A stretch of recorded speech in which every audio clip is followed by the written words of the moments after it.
If you have blue eyes, you carry a piece of genetic history almost no one else on Earth shares.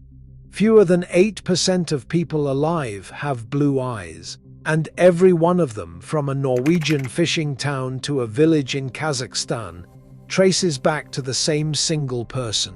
One ancestor, one mutation, one moment between 6,000 and 10,000 years ago. And here's what the history books got wrong. That ancestor almost certainly did not live where you think. The trail doesn't begin in Scandinavia. It begins on the grasslands north of the Black Sea, and it leads east, deep into Asia, to peoples most of the world has never connected to blue eyes at all. 10 of them are in this video. Watch for your own story in theirs. First, the science, because it's stranger than the myth. Blue eyes aren't blue. There's no blue pigment in any human iris. A blue eye simply has almost no melanin in its outer layer, and light scattering through that low pigment tissue makes the color, the same physics that makes the sky look blue. In 2008, researchers in Copenhagen tested blue-eyed people from Jordan to Denmark to Turkey and found the impossible. Every single one carried the exact same mutation near a gene called OCA2. Not similar, identical. Which means there was one original carrier, one child, and every blue-eyed human alive descends from them. And the first carriers look nothing like the picture in your head. Cheddar Man in Britain and the Labrana hunter-gatherer in Spain both had blue eyes set in dark brown skin. Blue eyes came first, pale skin came thousands of years later. So let's follow that bloodline east, counting down the peoples who still carry it, back to the source. Number 10. The Uyghurs. In the oases of the Tarim Basin in western China, blue eyes appear with surprising regularity in some families. The Uyghurs are a Turkic people whose DNA mixes European, Central Asian, and East Asian ancestry going back thousands of years, and that western thread is exactly where the blue-eyed gene rides in.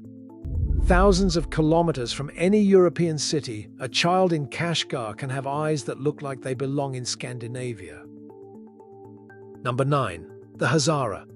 In the mountains of central Afghanistan, the Hazara descend partly from Mongol soldiers and partly from far older Iranian peoples. In their isolated valleys, the blue-eyed gene surfaces. A boy in the Bamiyan Valley carrying the same eye color as an Irish farmer thousands of kilometers away. Not from any recent contact, but because both inherited it from the same ancient source. Number 8. The Wakhi.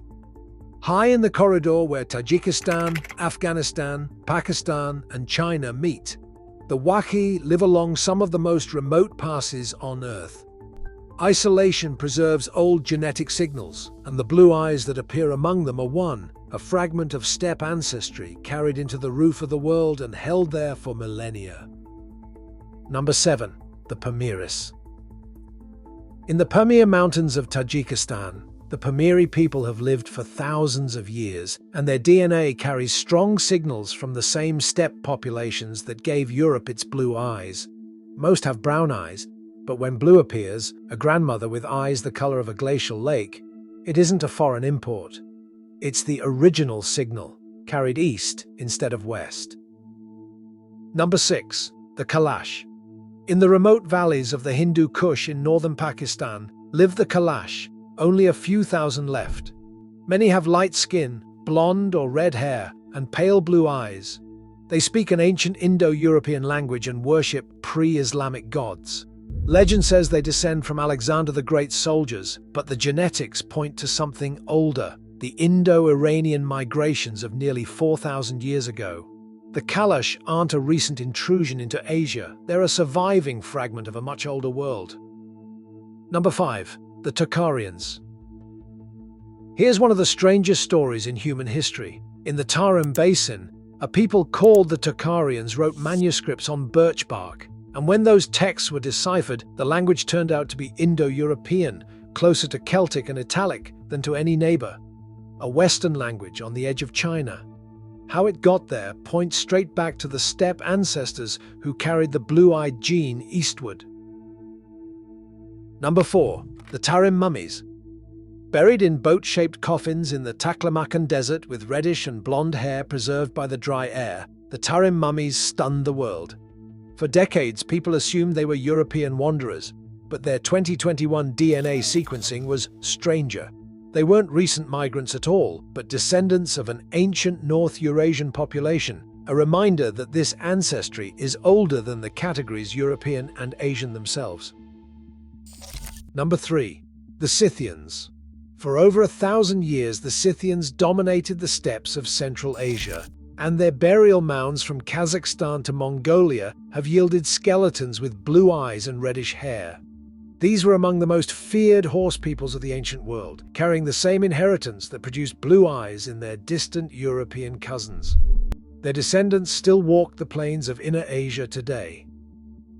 Number 2. The Yamnaya. Now we reach the great engine of the story.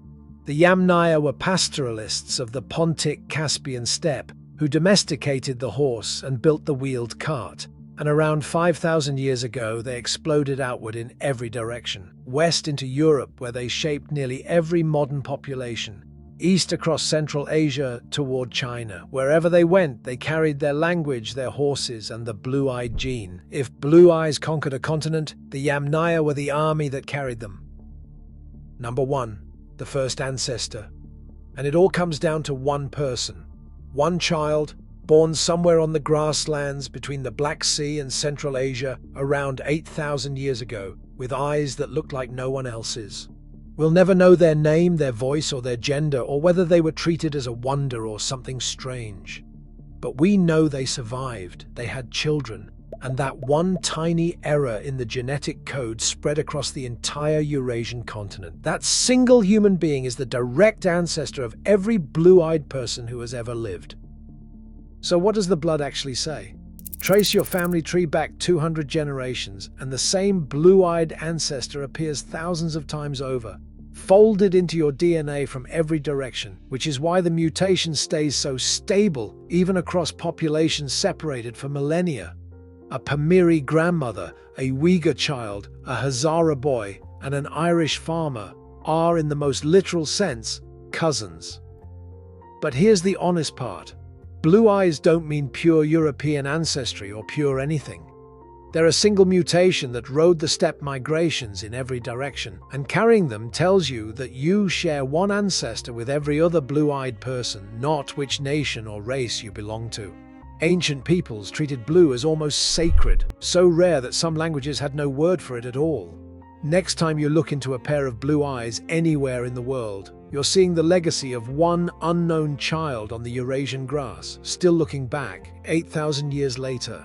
Subscribe and we'll keep uncovering the hidden history written inside your own DNA, one story at a time.